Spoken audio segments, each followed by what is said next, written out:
Well, good morning, ladies and gentlemen. This is Khaldoun Sweis, professor of philosophy at Olive Harvey College. I'm having a lecture today on the nature of evil and what exactly that is, titled Gazing into the Abyss.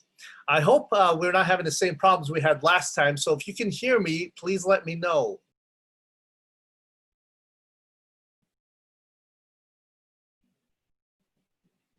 Okay, if you can hear me, let me know. I'm going to have to hear this out. All right, great. I have somebody telling me that I am clear coming in here.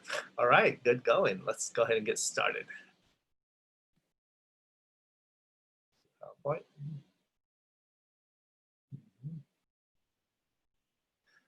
Share screen.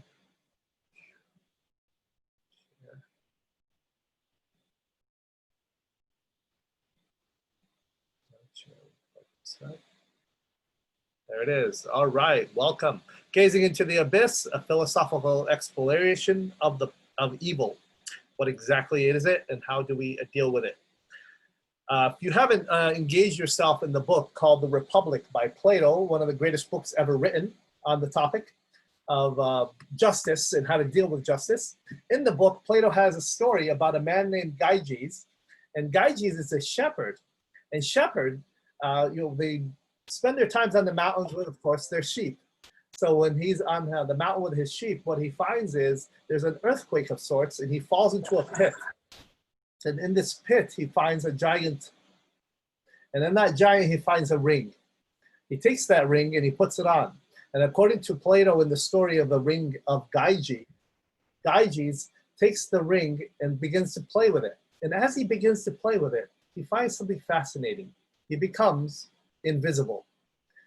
And when he becomes invisible, he begins to recognize that he can actually do things that he can get away with. The other shepherds don't see him. The others don't recognize him, of course, because he's not there when he's not in their eyesight. Plato tells us that Gyges becomes cruel. He becomes wicked. What he does is he takes over the kingdom, kills the king, seduces the queen, and gives into his dark side. Plato asks the question, what is worse, to have evil done to a man or to do evil to others? Of course, both are bad, but the question for us is, what is worse? And Plato argues that anyone who's given the ring, that is the ability to absolve themselves from any type of consequences, sooner or later will put it on and do it. This tale of the ring was picked up, as you can see here in the image in front of you, by J.R.R. Tolkien in his Lord of the Rings trilogy, which is one of the most brilliant adaptations of the issue of the story of the ring in all of modern history, which I strongly recommend to you. In there, there's a hobbit named Bilbo Baggins, and Bilbo Baggins finds this ring that's given to him, and he ends up passing it on to his nephew, Frodo, who ends up taking it on to Mount Doom, anyway, to destroy the ring. But the ring itself begins to corrupt even the most pure. Basically, if you put yourself in a situation and the music is right and the drink is flowing and the situation is the way it is, any of us is capable of doing anything. That's the conundrum, and that's the problem of evil that Plato begins to talk about. In this lecture today, what I propose to do is dive into the problem and look into what is called the abyss. But we must be careful as we do this, because Friedrich Nietzsche said it well. Beware of looking into the abyss, because it will look back into you. So there's a balance in life as you begin to deal with the terrible and the monstrosities of life, not to become like them. So in this lecture today, I'll be covering 7 questions, and hopefully we'll be able to address them adequately as we move on. So the questions are as follows. Why do people even deny the reality of evil in the world? Is evil best understood as ignorance? I didn't know any better. Why do normal people or good people, such a thing exists, commit evil? And is evil a privation or a negation of the good, as Augustine would argue? What is the essential characteristic of what is it that makes something evil? What is that? Because evil is difficult to define, as you will get into it later. Is evil objective? And finally, the question comes up before us, What can we do about it? And that would be the way I'll conclude with that. All right, let's move on. So in his wonderful book called The Philosopher and the Wolf, let's see here, take a look at that. You can actually see the image there of it, The Philosopher and the Book. Mark Rollins says the following: the idea that evil is a medical condition, the result of social malaise, is ultimately because we have now engineered ourselves into the helplessness we have carefully constructed in others. We are no longer, we think, even worthy subjects of moral evaluation. We are bad or we are good, then this is really something else, something that must be explained in another non-moral terms, something beyond our control. Basically, the devil made me do it, or society made me do it, or the white man made me do it, or black man made me do it, or my parents beat me when I was a child. It's not my responsibility is what he's talking about here. To explain away our moral status, to excuse our own culpability in the manufacturing of evil, is the ultimate manifestation of the manufacturing of evil. The clearest expression imaginable of the weakness that we have assiduously assembled in our own souls. To think of our morality as something else, a weakness so palpable that only humans can miss it. We are no longer strong enough to live without excuses. We are no longer strong enough to have the courage of our conviction. So can we stand up and take responsibility for the evil in the world? That it's not somebody else's fault, it's not God's fault, it may be actually be my fault in some areas. That we need to take responsibility for the evil that we are committing, maybe as a nation or as a people or as a community or as a church or as an organization or as a mosque, whatever it is. We need to take responsibility for it. That's what Rollins is saying there in that. Great book, by the way, great read. You should pick it up. Yeah, he went ahead to go buy a dog, and he found out later the dog he bought was actually a wolf. And he began to write about it in a brilliant way. Okay, let's move on. In the book by Iris Murdoch, which I recommend to you, she's a philosopher and a writer. She argues fascinatingly the following: that Immanuel Kant, the great thinker, says that we have removed God, and in his stead, we have replaced God with the Kantian man, the epitome of manhood. The highest archetype is the analytical, reasonable man, the rational man is what she argues in that book. We familiarize ourselves by this man in the work of Kant, because Kant himself writes about the epitome of reason being the highest level that we can reach as humans. If we can just understand each other, if we can understand the cosmos and the neurological workings of our brain and how society works and the ecology of the world and why people do things, then we would get better. Really? She says that's not necessarily the case, because this man, although he is free, although he's independent, although he's powerful, although he's rational, although he's brave, although he's the epitome of vast majority of literature and books and the offspring of the age of science, this archetype of a man is the epitome of reason, but he may not be good. Because Iris Murdoch argued that although he has the virtues of knowledge, of logic, of reasoning, we have created within him an incarnation of what Milton wrote about and what the book of Genesis talked about. This is the epitome of Lucifer. Lucifer is the name of the archangel that the Old Testament, the book of the older parts of the Bible, the Hebrew Bible, talk about the angel that fell from heaven. Lucifer. Lucifer is the name of the, called in Hebrew, the bearer of light, or the morning star.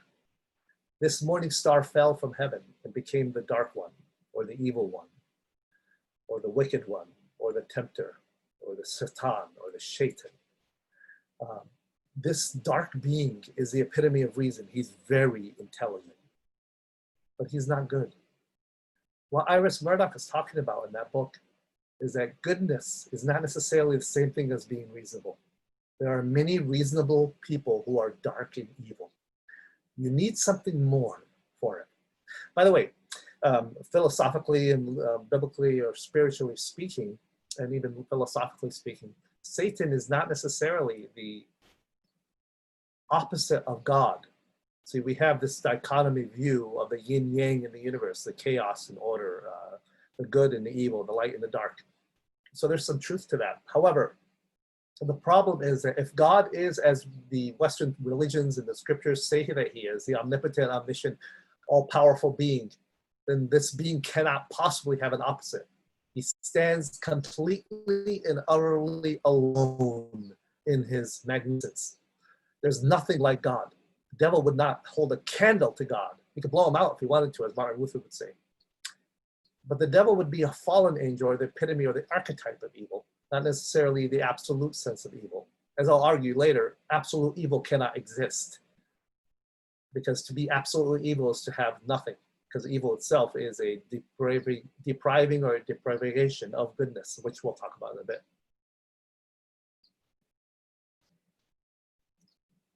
So the first question on the agenda today is, why do people deny the reality of evil?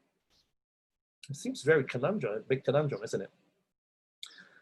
We get into the details of why that is, and I'll summarize it to you in 2 words: tolerance and relativism. So tolerance and relativism, those are 2 things I think are the main reasons people deny evil in our current economy of the world. Let me talk about that. So in October 1st, 1993, 12-year-old Polly Hannah Klass was having a slumber party when a strange man holding a knife entered her bedroom, tied up all the girls, and put pillowcases over their heads. The intruder then took a sobbing Polly off into the night. Her friends stood back and tried to untie themselves. When they finally were able to do so, they alerted their parents, who called the police. Then after 2 billion images of Polly were sent all over the world, Polly's remains were found 3 months too late. She was killed. This is fascinating, that this is a story that the FBI will tell you is indicative of, in 2019 alone, 421,394 entries for missing children were recorded. The total number by the National Center for Missing and Exploited Children right now is at 422,066. The numbers are growing, and it's terrible. Evil is real. The missing, exploited children around the world is evidence of that. It's easy now to dismiss these events or saying, this is not me, this happened to those people, not me or us. But the fact reality is that if evil and suffering had not happened to you and your own family, they will. Evil and suffering is on its way. It's a flood that comes to each of us. We spend our national pastimes trying to avoid thinking about or delaying the coming of this flood. We exercise, we check our cholesterol, our prostate, mammograms. Did I miss it this year? Eat well, not another slice of pie. Just one more? No, just one more. Well, we try to be better. We try to push aside the reality of suffering and evil. But the current statistics and the number of memberships of certain health clubs in the world has significantly increased. But now we can't go anywhere, can we? Well, they're actually slowly opening back up with the memberships around the country and around the world. But Os Guinness wrote about this. He talked about fit minds and fat bodies. And he highlighted the fact that we have a growing obsession with physical health and fitness. Modern people are suffering from flabby minds, not necessarily flabby bodies. We cannot avoid it, but we are doing everything under the sun to do it. So then, since we can't avoid evil, we have to know what we do. We try to dismiss it. In the book, which I recommend to you, I'll be recommending a lot of books through this lecture here. The Brothers Karamazov by Fyodor Dostoevsky.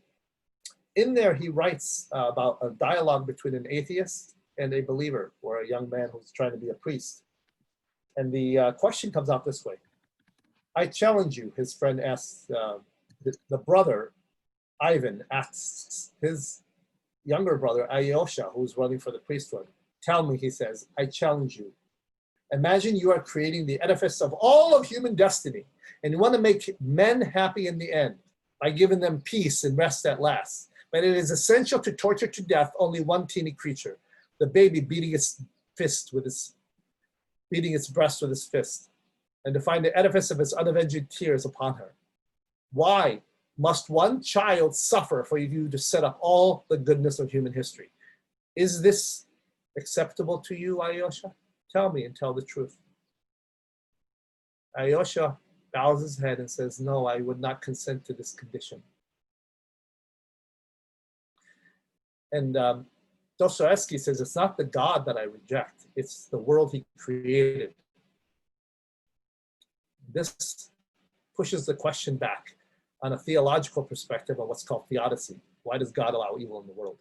That will be for another lecture. But for now, we want to talk about what evil even is on that point. But the question before us, as I was trying to get to you guys, is we have evil in front of us. We've established that. But what is evil? And how do we have a fact in front of us that people are denying it on a constant basis? Take a look at, for example, this book, Evil, The Science Behind Humanity's Dark Side. It's written by Julia Shaw. She argues that we shouldn't call serial killers, rapists, and murderers as evil. She says these monstrous acts are disturbed, they're bad, they're terrible, but they're not evil. Well, the problem is, as a rose would smell sweet under any other name, so would sewage. Sewage would smell bad under any other name too. So calling it something else doesn't change what it is. It still stinks. Evil is evil, no matter what you want to call it. Terrible, bad, unacceptable, yada, yada, yada. But that's what she does throughout the entire book. She's not alone. Friedrich Nietzsche earlier argued in his book called The Genealogy of Morals, a polemic, that evil itself is a term that we have created to justify the oppression of the weak by the strong.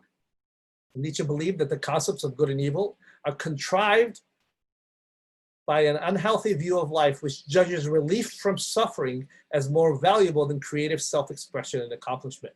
Nietzsche believed that we should seek to move beyond judgments of good and evil.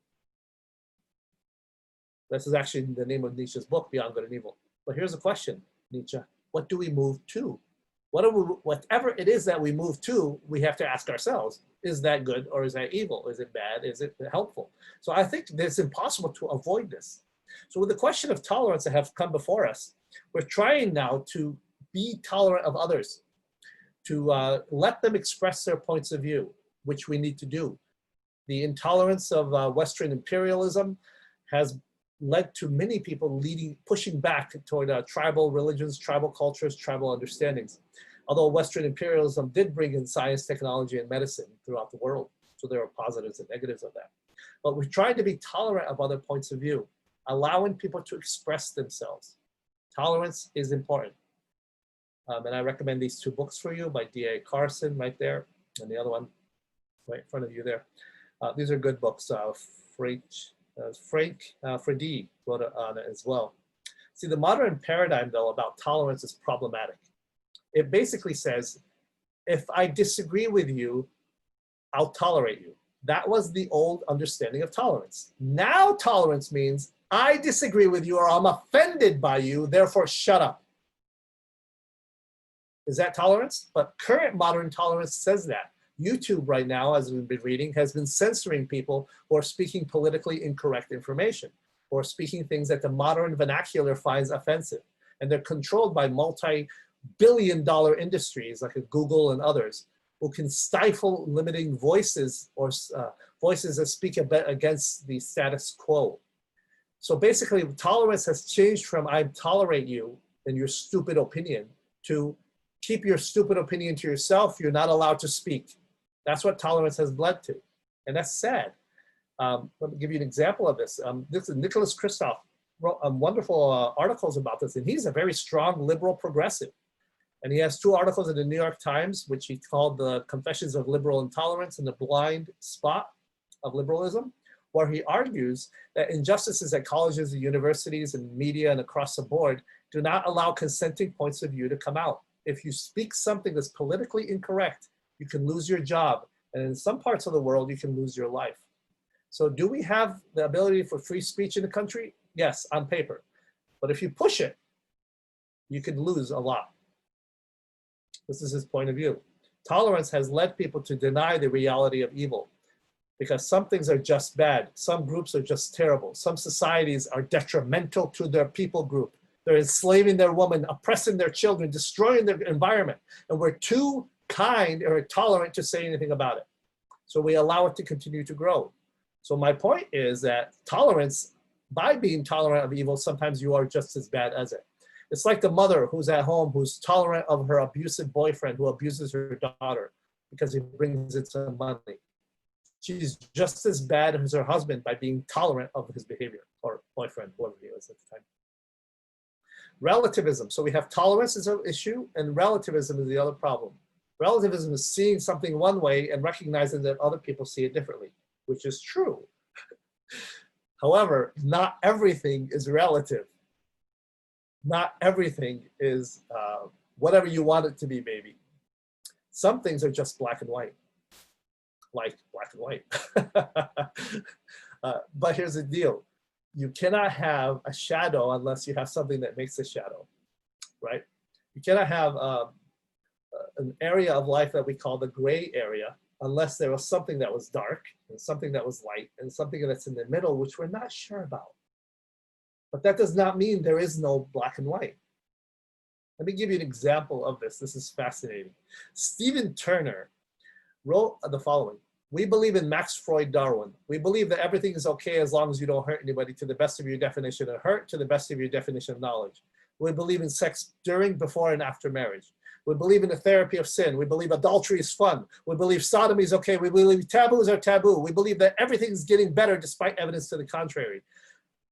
The evidence must be investigated. You can prove anything with evidence. We believe there's something in horoscopes, UFOs, and bent spoons. Jesus was a good man, just like Buddha, Muhammad, and ourselves. He was a good moral teacher, although we think his good morals were bad. We believe that all religions are basically the same, at least the ones that we read. We believe in love and goodness. The religions only differ on matters of creation, sin, heaven, hell, and salvation. We believe that after death comes nothing, because when you ask the dead, they say nothing. If death is not the end, and if the dead had lied, then it's compulsory heaven for all, except maybe Hitler, Stalin, and Genghis Khan. We believe in Masters and Johnson. We believe selection is average. We believe the average is normal, and what's normal is good. We believe in total disarmament. We believe that there are direct links between warfare and bloodshed. Americans should beat their guns into tractors, and the Russians should be sure to follow. We believe that man is essentially good. It's only his behavior that makes him bad. It is the fault of society, and society is the fault of conditions, and conditions are the fault of society. We believe that each man must find the truth that is right for him. Reality will adapt accordingly, and the universe will adjust accordingly. History will alter. We believe there is no absolute truth except the truth that there's no absolute truth. Basically, we contradict ourselves left and right.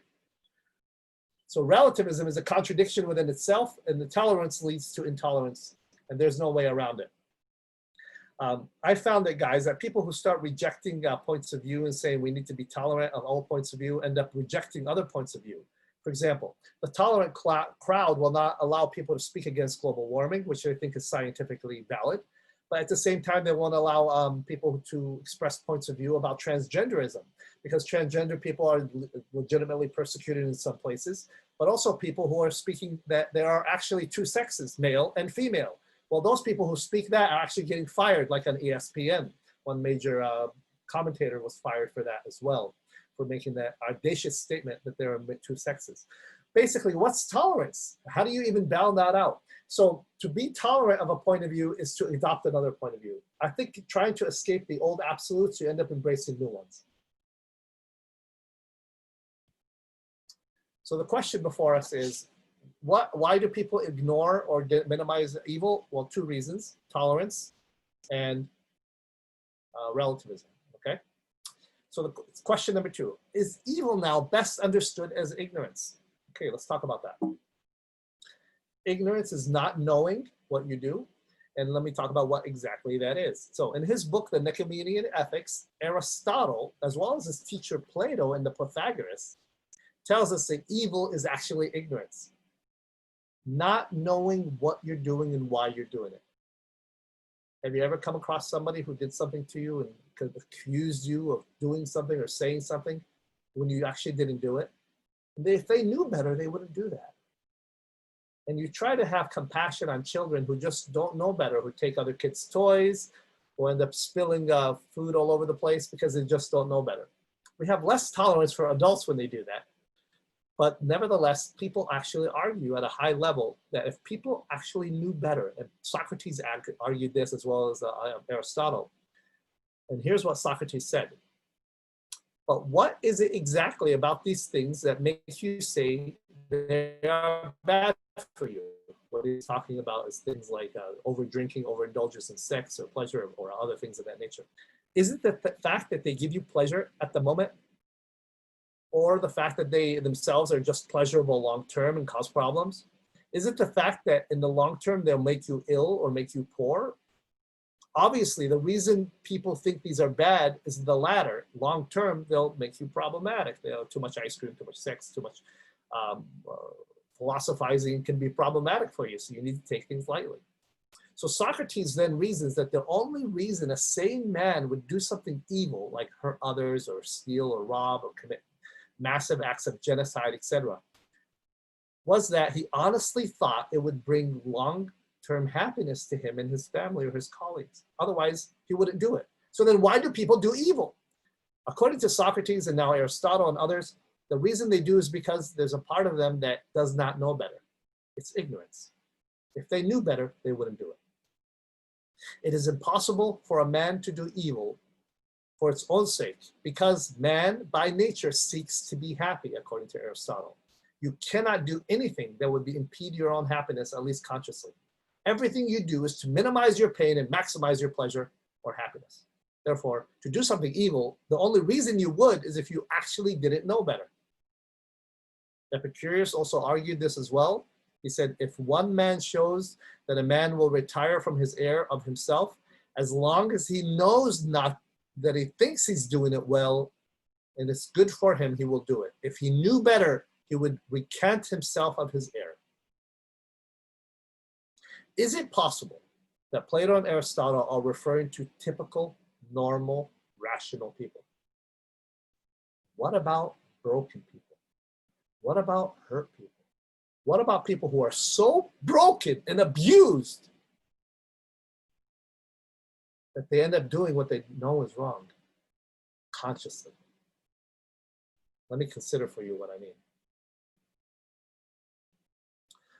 This leads us to the question of ignorance and what makes normal people commit evil?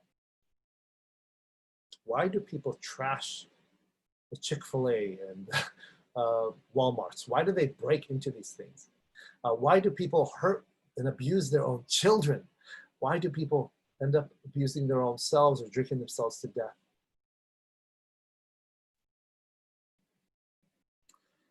In the book by Eichmann in Jerusalem, A Report on the Banality of Evil, Hannah Arnett writes a fascinating analysis of this.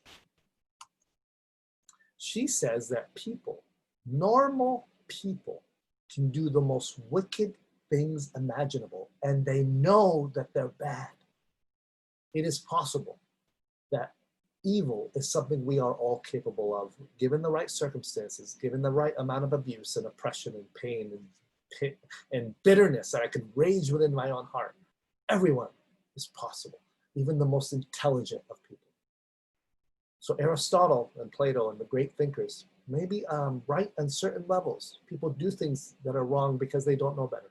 But on another level, there are people who do wrong and they know better, but they still do it. Like Eichmann. Eichmann was a soldier in the Nazi regime who was hunted down by the Israeli Mossad, found hiding over 30, 40 years later, and they brought him to justice. Take a look at this example. Anybody recognize them?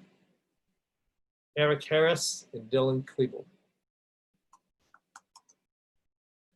Yeah, it's a fascinating story there. I'll get into it in a bit. Okay. So Eric and Dylan were young boys, high school kids at Columbine High School in 1999. On April 20th, 1999, they entered their school, which by the way was the birthday of Adolf Hitler. They murdered 12 their students and one teacher. They planned a massacre of all the people as they were running out of the lunchroom and planted bombs all over the place. The bombs didn't go off because they didn't know how to use them properly. But here's a piece from Klebold's journal, one of the young boys who was the intelligent of the two. I have no happiness. I have no ambition. I have no friends. I have no love. Can I get me the gun I want? I want to use it on those poor SOBs. I know. And his name is Vodka. Dylan is his name too. What else can I do? I stopped pornography. I try not to pick on people. Obviously, this is not working very well for me. I hate them. I hate them. I hate them. My bad. I've always hated them. I want them all to die. Just go away. Goodbye, all. This is in his journal. There are some people who are so bitter at life or make themselves bitter day after day, week after week, that they willingly embrace what they know to be dark, evil, and destructive. And as the epic film, which I strongly recommend to you by Chris Nolan, the Batman Dark Knight series, there are some men who cannot be bought with logic, money. They cannot be bullied or reasoned or negotiated with, because some men just want to watch the world burn. Why? Why do people do that? Because they have embraced the darkness within themselves to a point where they lost all hope of any redemption for themselves or their culture or their community. They just want to die and go to hell and take everyone with them. This is what the epitome of the psychopath, the Joker, is in the Batman genre. So although Aristotle and Plato are correct that the ignorance does commit people to do things, does cause people, is a reason people do things, it's not the only thing. Sometimes people become psychopathic, people become narcissistic because they embrace the darkness and they keep feeding themselves their own bitterness and their own rage.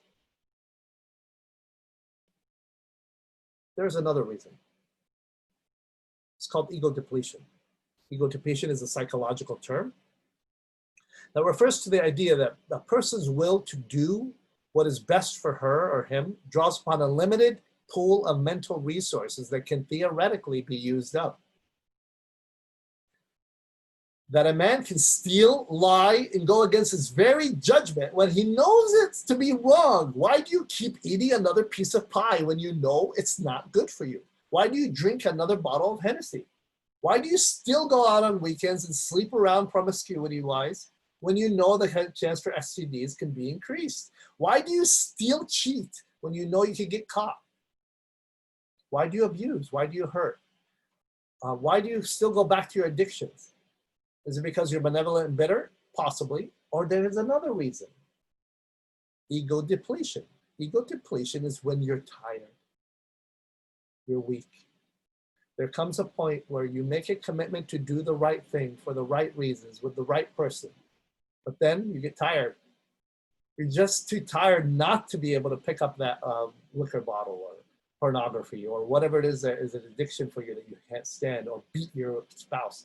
You made a commitment not to do it, but you're weak and you go back to a default position. There's a way to overcome this, of course. It's recognizing your weakness, getting people on your team to help you overcome it. Because willpower can only take you so far. So Aristotle, to his credit, argued that weakness of will is one of the other reasons, other than ignorance, that people do evil. Let's go to the next question. Is evil a privation or a negation of the good? Okay, so Augustine, the great thinker, or Augustus, as you want to call him, said that evil is a privation or a corruption or the absence of the way things should be. It's against what is right, what is good, and what is true. So Augustine argued that everything that exists has goodness, even devils. For the contemporary pop culture example here, consider, for example, this guy. You guys recognize him? Darth Vader, in one of my favorite science fiction series. Darth Vader was originally Anakin Skywalker, who was considered the prophetic Messiah type figure in the Star Wars genre, whose mother apparently was a virgin. Remind you of anybody? Anyway, Darth Vader was originally a young man who fought for what is good, but was slowly corrupted by the dark side, by what was expedient, what was easy, what was efficient. And here's the temptation: to do the wrong thing for the right reasons. This is what he was doing. and it slowly made him into a wrong person. And he ended up losing his soul in the process by having his body be destroyed. I remember one of the most powerful scenes in one of the series where his mentor told him, I loved you. I loved you. And this is what you've turned into. You're supposed to fight the evil, not become it. Well, Nietzsche was right. Beware of fighting monsters. You may become one. And he became one. To the credit of the Star Wars genre, as we all have kept up with it, he found redemption toward the end of his life. But I'll leave that for you to watch that on your own.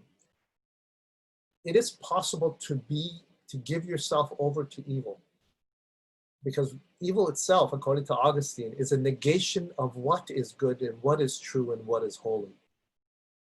What Augustine said, whenever a thing is corrupted, its corruption is an evil because it is by just as much a privation of the good. There is no privation of the good, then there is no evil.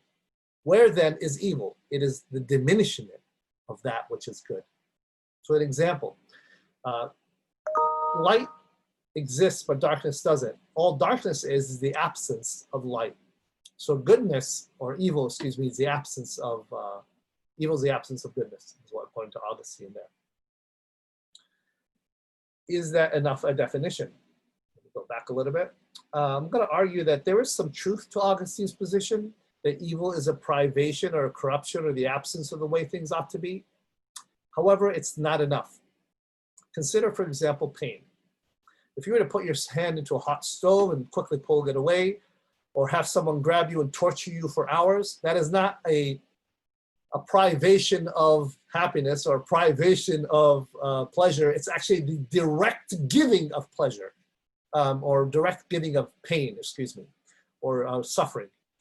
So evil itself, not necessarily just a negation of what is good.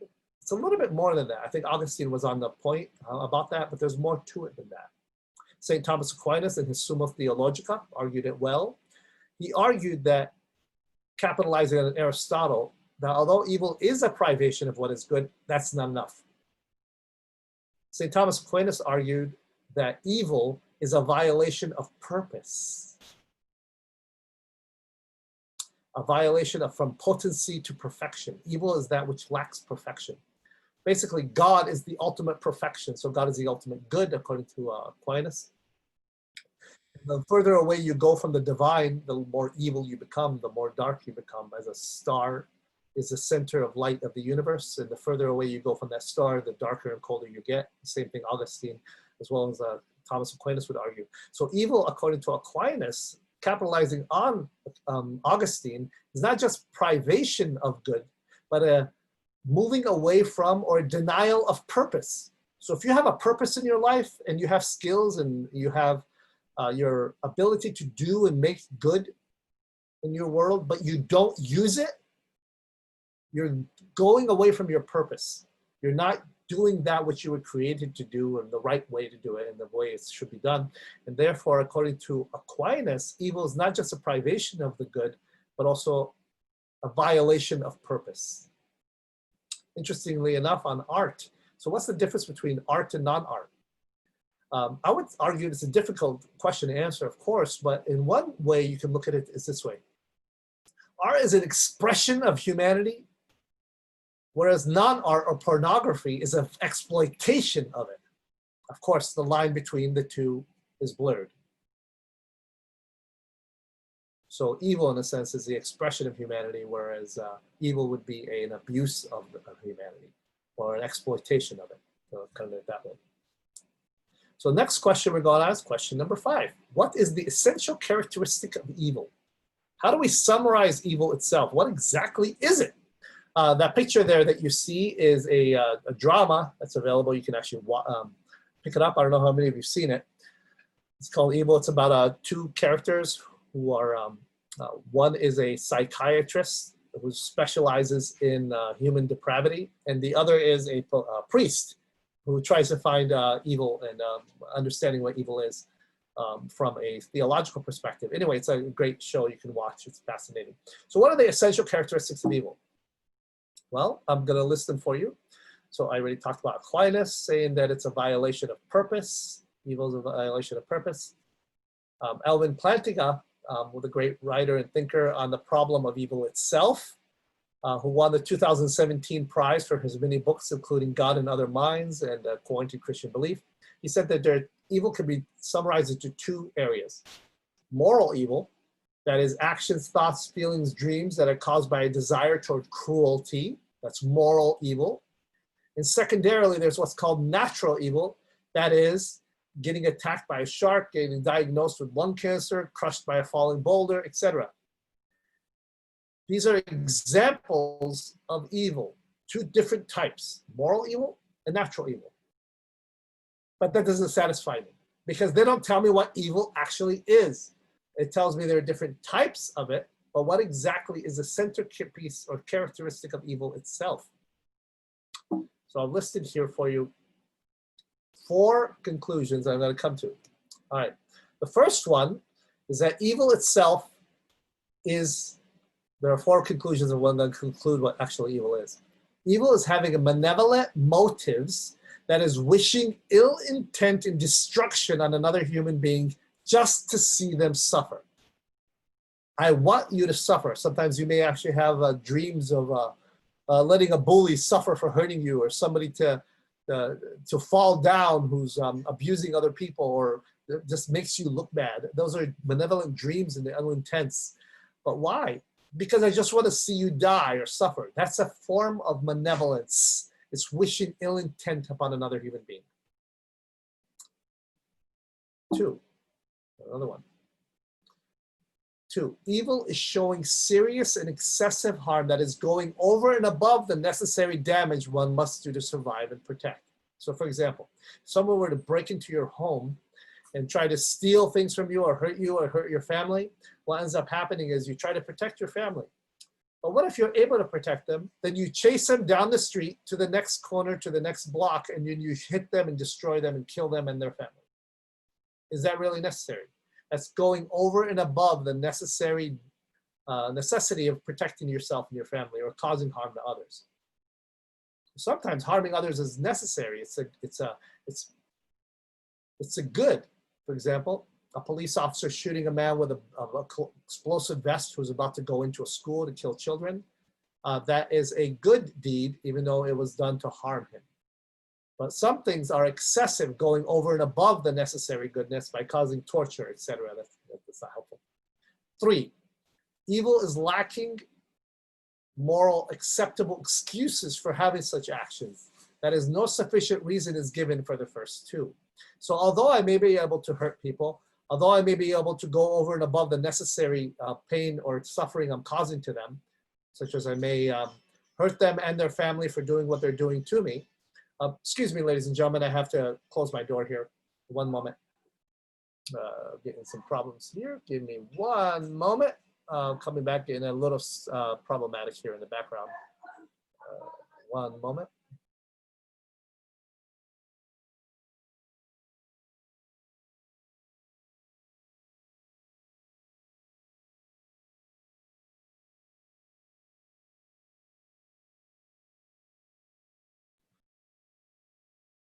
All right, I'm back. I had some problems in the background here. All right, we're good to go. Continuing, we'll see, where were we?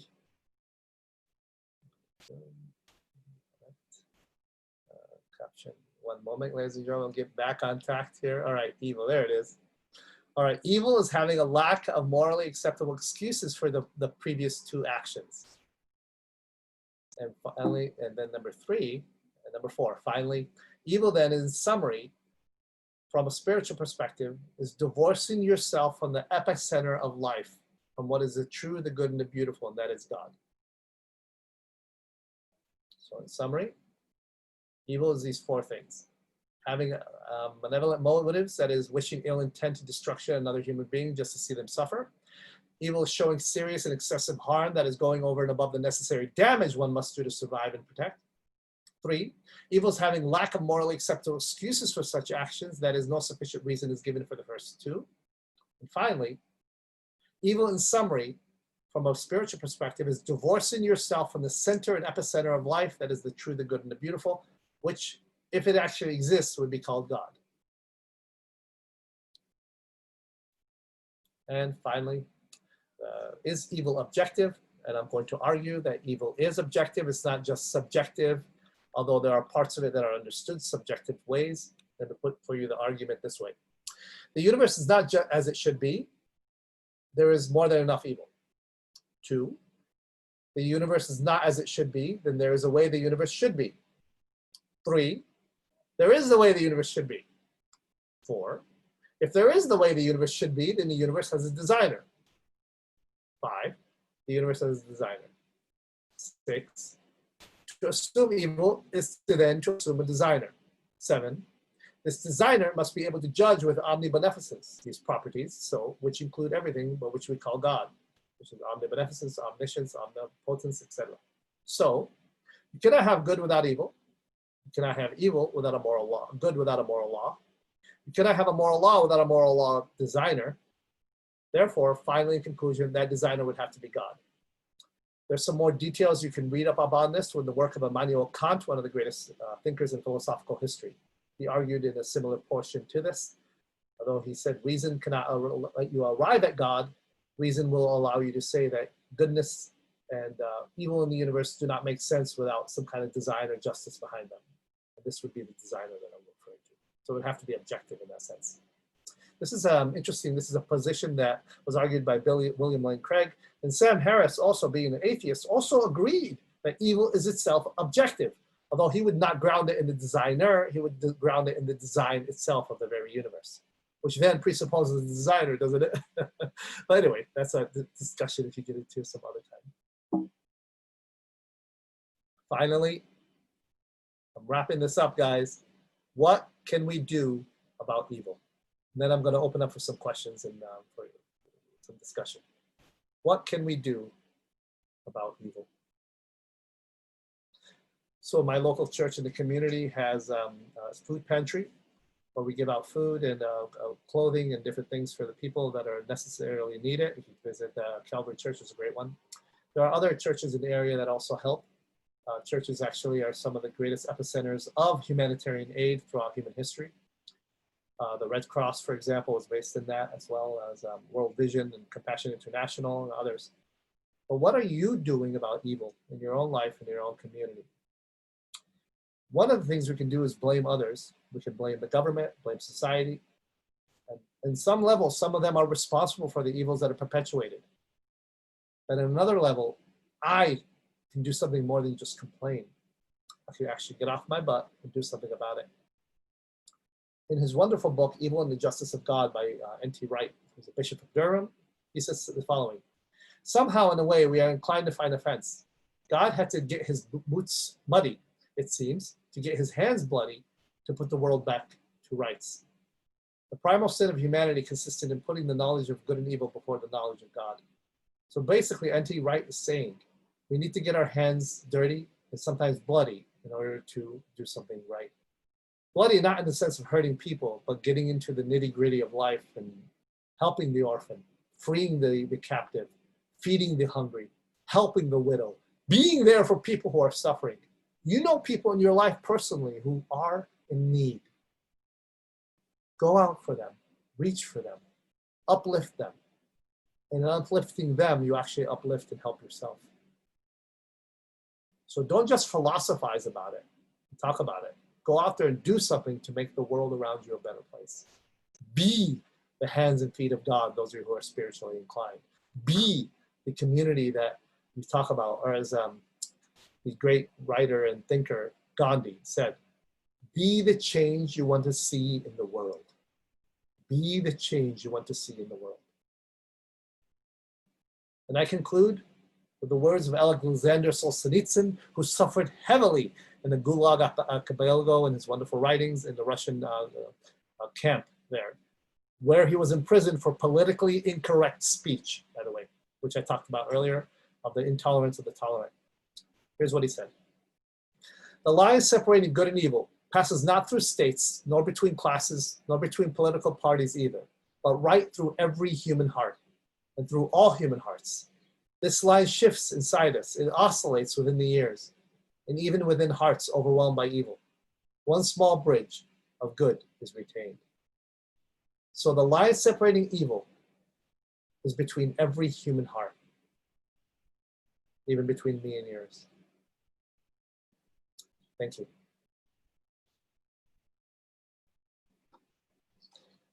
At this time, I'll open up for some questions if you have any. You can either post them in the discussion board or in the chat area there on Facebook, or of course, speak up. I'm able to hear you as well.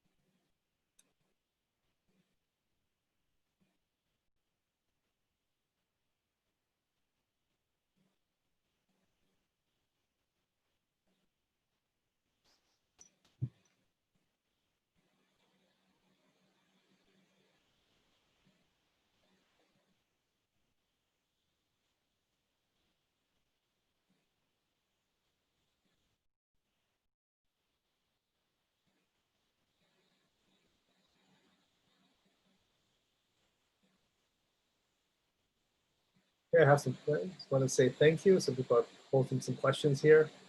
Okay.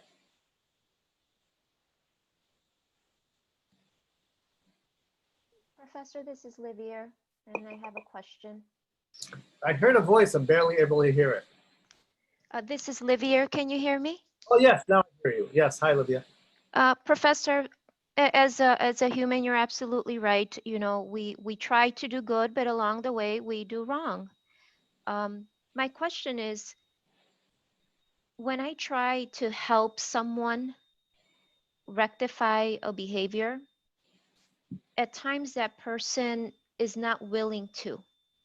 And that behavior leads to greater and bigger problems. So the person then feels a victim to his or her decisions. So how can you help this person that's causing so much harm to themselves along with their immediate family members?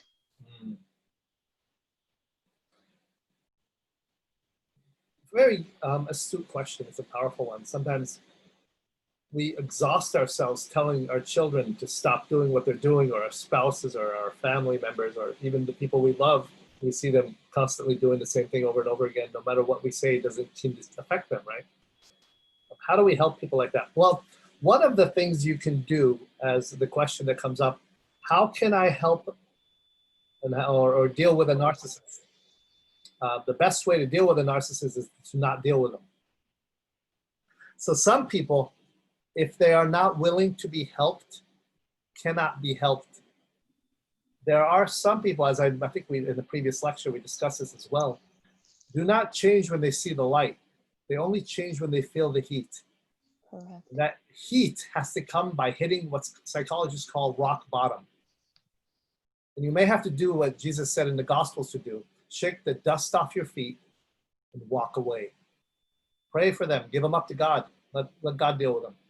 Because after a certain point, if people are not willing to change, you can't force it. Although, let me say this, that does not mean you can't put up boundaries.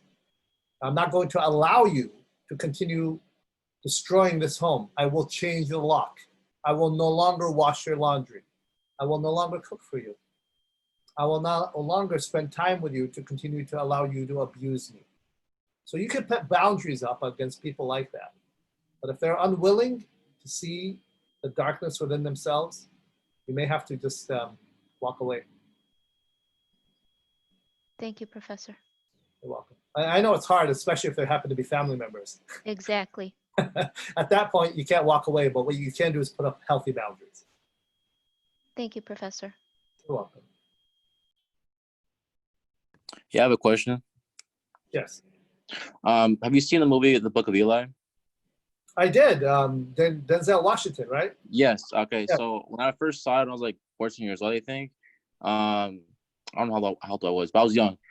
There was like a recurrent phrase that he was doing, that when he saw people in danger, he would tell himself to stay on the path or stay on the journey and not do anything. And I think I read it somewhere else, but I think some philosopher that you shouldn't put yourself into a situation that is not yours. So is that considered evil, or is that like justified to not intervene? Are you asking, Joseph, should you put yourself in a situation where you cannot help, or you are going to be sucked into it? Is that what you're Yeah, asking? basically. Yeah, like let's say like a bully, like a bystander. Is that evil itself, or is that like okay to not jump into it? Well, the great authors and thinkers and saints will always tell us that the greater evil is not necessarily the one who does it, but those who stand by silently and do nothing about it. Mm-hmm. Yeah, a bully will not be able to do what he does in classroom, whether it's a second grade classroom or a bully, at the highest level of the political office, if people didn't allow it around him. Mm-hmm. So sometimes not doing anything is worse. But Okay. this does not mean you have to step into an area or a fight that you cannot win. You do it with wisdom. Okay. Yeah. Sounds good. Yeah. There's the book of James, I think, talks about the two types of sins. There's the sin of omission and the sin of commission. Yeah. Yeah. Doing what is wrong is terrible, but not doing what you know is right is just as wrong too. Mm-hmm. Such as letting the dishes pile up for hours or days or months, or your responsibilities that you need to get done. That's also a form of evil as well. Pushing a child into a water that watch them drown is evil, but watching them drown and not doing anything about it is just as bad. Yeah. Thanks. You're welcome.